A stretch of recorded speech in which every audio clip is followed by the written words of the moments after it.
Some science fiction fantasy today. This is Dark is the Sun by Philip José Farmer. This is the first Philip José Farmer book that I've read, although I've been curious about him for quite some time. And perhaps I would have read him years ago if I would have had better access to books. As I often say on this channel, because I'm living out here in Asia, living in Vietnam now, it's hard to track down specific books. But I've been aware of Philip José Farmer for years now. I found out about him on Wikipedia, which is, where you find out about a lot of random stuff. I think it's a little bit hard to remember which Wikipedia rabbit hole led me to him, but I think it was when I was looking up Doc Savage, who's a pulp fiction character from the 1930s, I believe. I've never read any Doc Savage, but I caught a reference to him one day, and I was looking up information on Wikipedia. Wikipedia mentioned that Philip José Farmer had done some revisionist work on Doc Savage. He published a book called The Life and Times of Doc Savage or something like that. And then I looked around a little bit more for Philip José Farmer, and I found out he was well known for doing kind of, what's the word for this? Mixing together of different fictional characters to create his own worlds. What do you call that? Pastiche. So he's got like this world in which he takes different characters from pulp fiction and puts them together in their own into a single continuity. He's also done a lot of Tarzan stories, which he ties together then with this world. But his other work that he's most famous for is the Riverworld Saga, which is a series of books about Riverworld. And I've talked about Riverworld once before on this channel. I had a friend in college who was reading the Riverworld series. And some of my other friends in the gang asked him what he was reading, and they asked him to describe what he was reading. And he described the premise of Riverworld, and it just sounded so bizarre to everybody else in the car that this was kind of like a moment within the friend group.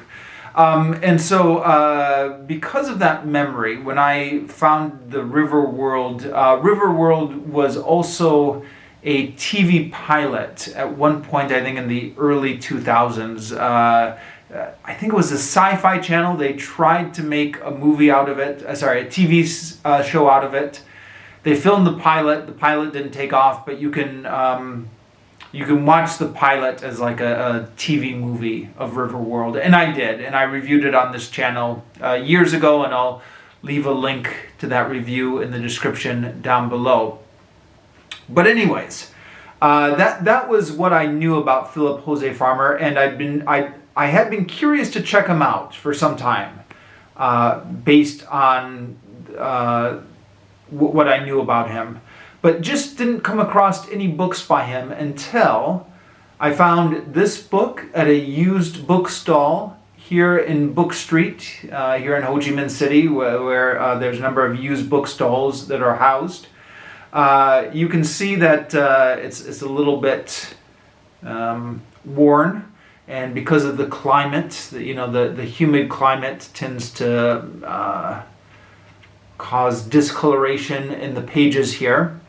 But I picked this up about a year ago, and it's been sitting on my shelves ever since, waiting for a time for me to get around to it. And I decided that time was now, in the month of August, when perhaps I could count this for Garbaugust. Maybe. Let's get into this a little bit. First of all, for the uninitiated, what is Garbaugust? Garbaugust is a book event started by Criminelli, but it's actively participated by a number of the BookTube channels I watch, Steve Donahue, Michael K. Vaughan, etc., in which you're supposed to read garbage for the month of August. And I have watched this event from the sidelines for the past couple of years. I think this is the third year of Garbaugust now. Because I do have a soft spot for pulp science fiction. But I've never really found time in my reading schedule to join in. I'm a slow reader, so I've always got 2 books I'm supposed to be reading that I'm not finished with. But William, over at William's Library, encouraged me to join in Garbaugust for this year. And so because I was personally invited by William, who went through the trouble of extending the invitation to me, I thought, yeah, I'm going to try and join in. Now, does this count as garbage? Well, let's consider the case. On the one hand, Philip José Farmer is, I think, one of the more famous science fiction authors from the 20th century. And some of his stuff, I think, is respected. So part of me says you can't really count this as garbage. On the other hand, look at this cover. I mean, this is just like a classic pulp science, sci-fi, fantasy cover, right? It's even got this little discoloration here, which I thought maybe was just sun exposure because this volume was at a used bookstore in Vietnam. But you search this on Google Image, and this is actually the way the cover looks. And it's discolored because it's a used volume, so it kind of looks like something garbagey. And I went to the Wikipedia page for this book to make sure it wasn't too highly regarded. And it's one of Philip José Farmer's lesser known books. And according to the Wikipedia page, now I didn't spoil the book for myself. I went to the Wikipedia page, I bypassed the plot summary and just looked at the critical reception at the end, and it was not favorably reviewed when it came out. Or at least Wikipedia links to one reviewer, apparently a famous sci-fi author who gave this book a bad review when it came out. So badly reviewed when it came out, lesser known work, got this kind of sci-fi pulpy looking cover. Maybe this can count for Garbaugust. My excuse, as my excuses for everything, is that because I'm living out here in Vietnam, I don't have access to a lot of English books. I can't fully use this excuse because I did actually pick up 2 other books at that same used bookstore recently with the idea of using them for Garbaugust. But then I was going traveling in the first week of August, and I thought about bringing one of these books with me, but they're both monster romance books, which I think definitely qualifies for Garbaugust, but it's not really my genre. And I thought if I'm going to be spending a lot of time with one single book while I'm on vacation, I may as well take a book that's a little bit more up my alley. And these kind of sci-fi, pulpy type stuff is more my guilty pleasure. So that's why I took it, even though I'm not entirely sure this counts for Garbaugust. But perhaps that will be a point of discussion. Let me know in the comments below whether you think this counts as Garbaugust or not. Okay, so we are 9 minutes in and I'm just starting the review now. Okay, but let's start the review. So this book was originally published in 1979. It is fundamentally it's a journey book. So the characters go on a journey. They're seeking out various things. Exactly what they're seeking changes as the plot develops.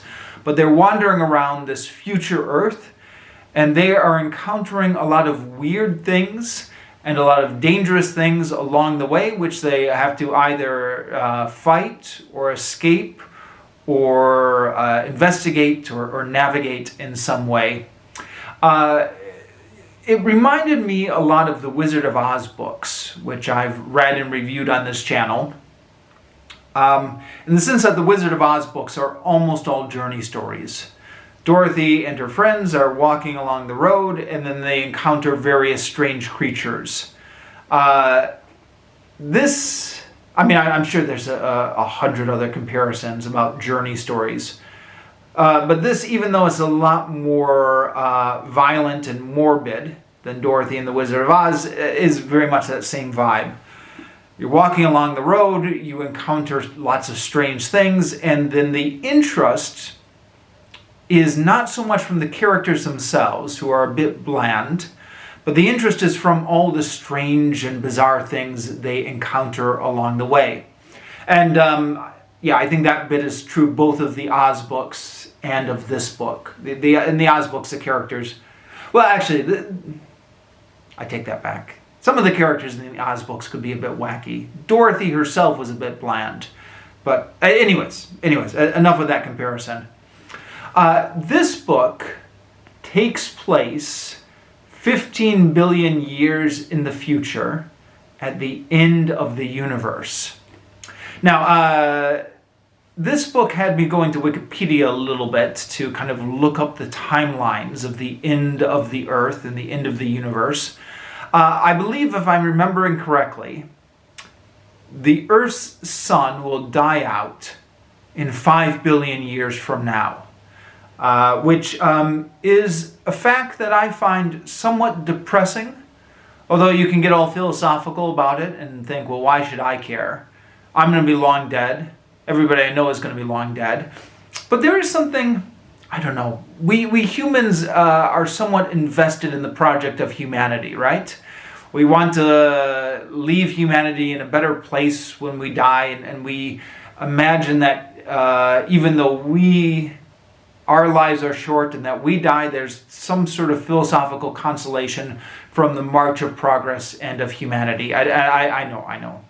There's a lot of holes in that philosophy, but on an emotional level, that's how some of us feel, right? But good news, 5 billion years in the future is a long time in the future. I mean, human civilization has only been around for what? 60,000 years? Something like that, right?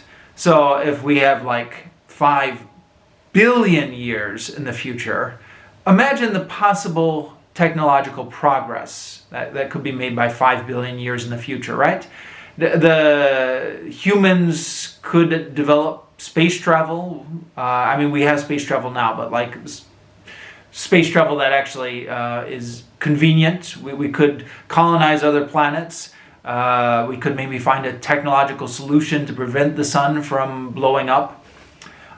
In this book, the humans of 5 billion years in the future are so advanced that they're able to move the Earth back to a safe orbit.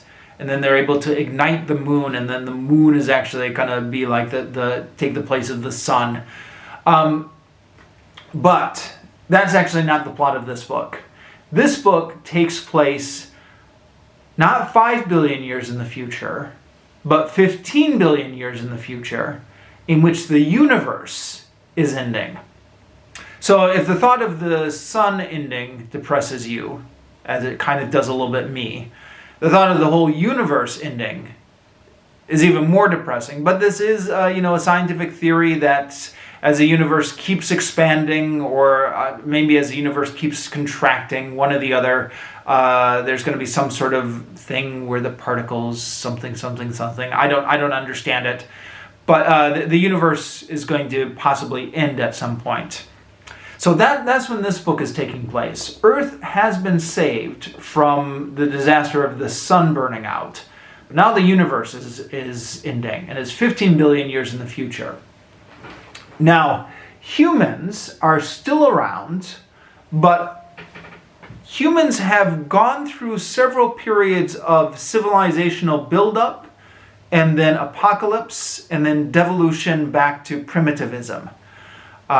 Which, considering how close society is to the brink of collapse us now with nuclear weapons and climate change and all that kind of stuff doesn't seem so far-fetched. I know I don't need to convince you of this. It's obvious to everyone. The fact that the civilization could collapse, right? And here, human civilization has attained technological wonders several times and then collapsed several times. And at the point that this book opens up, near the end of the universe, we're at a primitive point.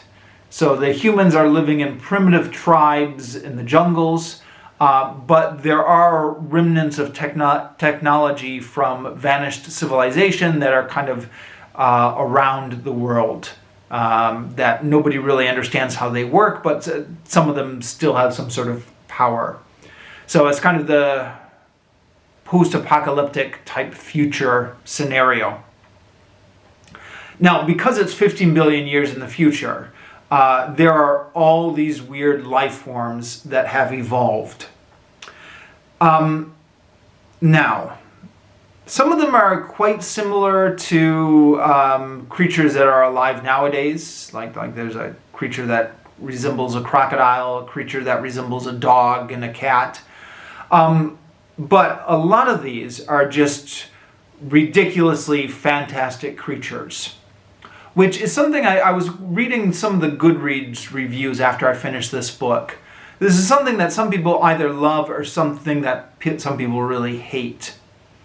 If you're at all a realist about these things, I think a lot of these fantastical creatures that populate this book probably are not likely to be produced by evolution.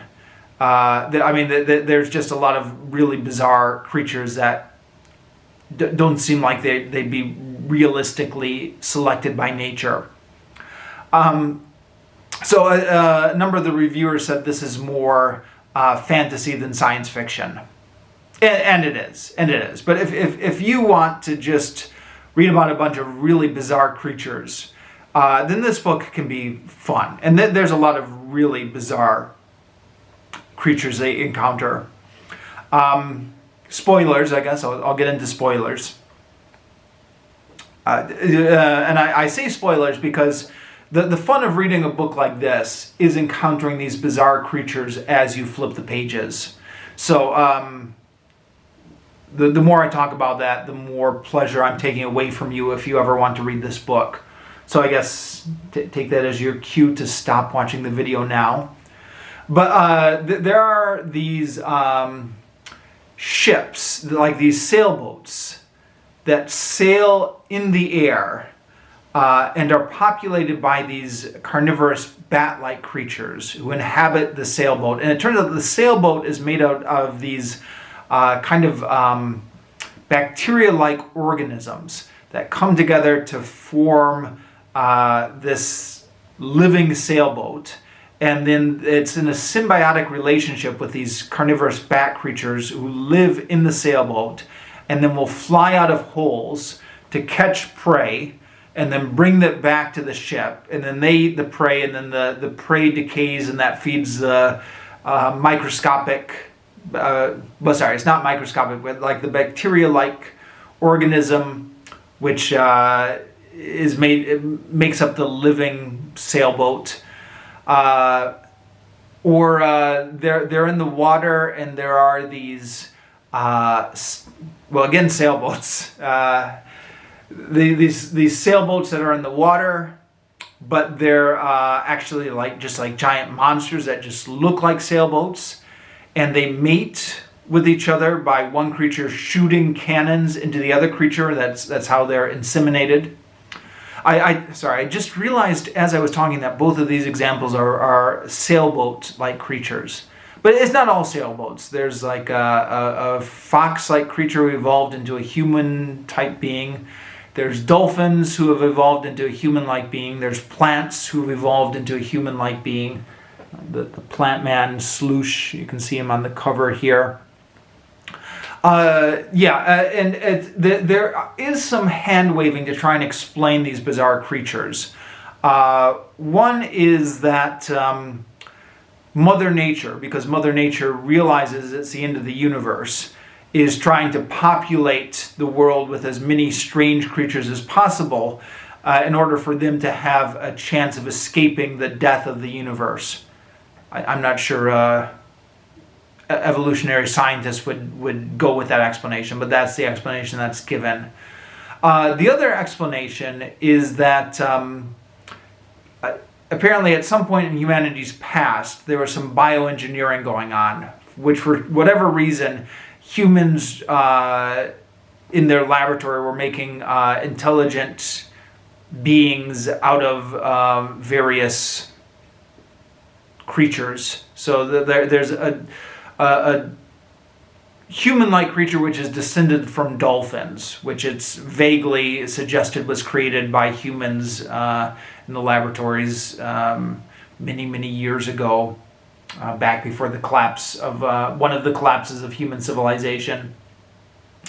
So that's kind of the strange world that we are living in. And it's very much a dangerous jungle type world in which there's some sort of dangerous or bizarre creature around every corner, and our heroes are in constant danger, and they are, it's very fast paced in that regard as well. They're always going from one big danger to another. The book starts off as a journey story. The main character here, Diev, is going out to find a mate, but then he loses his soul egg. See, the pictures of the soul egg here. Soul egg is, well, don't ask, it's part of the book. So then he's looking for his soul egg, and he finds Vanna, his companion. So the two of them here. Characterization is very thin. Dev's our main character, so I guess we know what he's thinking throughout most of the book. Vanna is just the woman who's around him. I mean, he meets her, but she doesn't have any personality at all. I mean, a little bit near the end, but for most of the book, she's just the woman. So a weak point in characterization, especially the human characters. The other characters that they encounter are so bizarre, and actually the other characters are pretty interesting. They are maybe two-dimensional, but they have interesting characteristics. So Slosh the Plant Man is kind of like a know-it-all type, like Spock or Data from Star Trek. There's a what do they call him? A Yetl, which is kind of like a humanoid fox-like creature. And his species just loves to steal stuff, and he's really selfish. Kind of a two-dimensional character, but it works. But they acquire a lot more characters on their journey. Sorry, let me stay with this point just a little bit longer. The objective of their journey changes several times over. So initially they're looking for their soul eggs, but then it's once they find the person who stole their soul eggs, and they find what he's looking for, and then they help him, and then then they end up. The objective of what they're searching for changes several times, and these kind of little plot twists are, I think, one of the pluses of the books. But they're always on a journey going somewhere.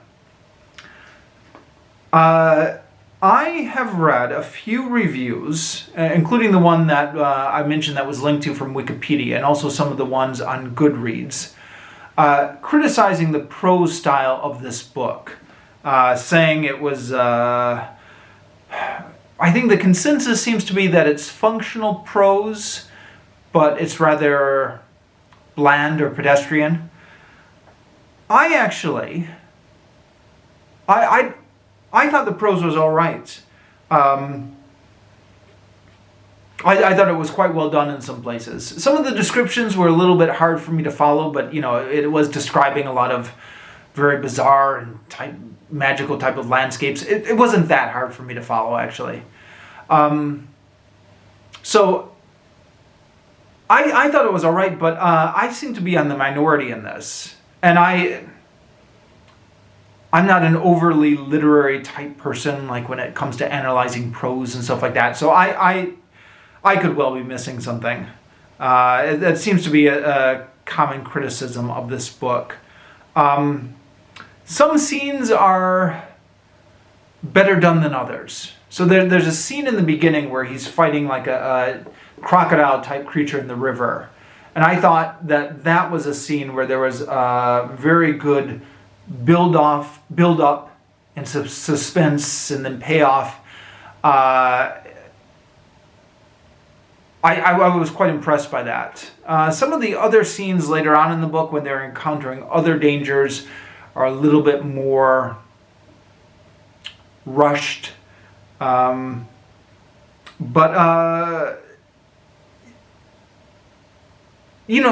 fact that things are moving at a fast clip is not always a disadvantage. For the most part, I found this book to be really fun, and very imaginative, and it's one of those books where as you're reading it, you get stimulation in your brain by imagining all the weird and bizarre things in this world.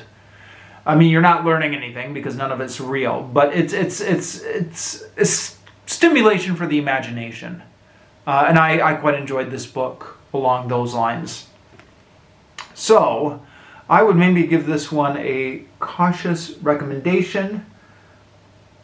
Be aware that not everyone likes it, but then I guess that's true of everything. And what do you think? Would this count as garbage or not? Either way, this, I guess, is my contribution to the month of Garbaugust. I'm not sure I'm going to... I'll put something in the title about Garbaugust.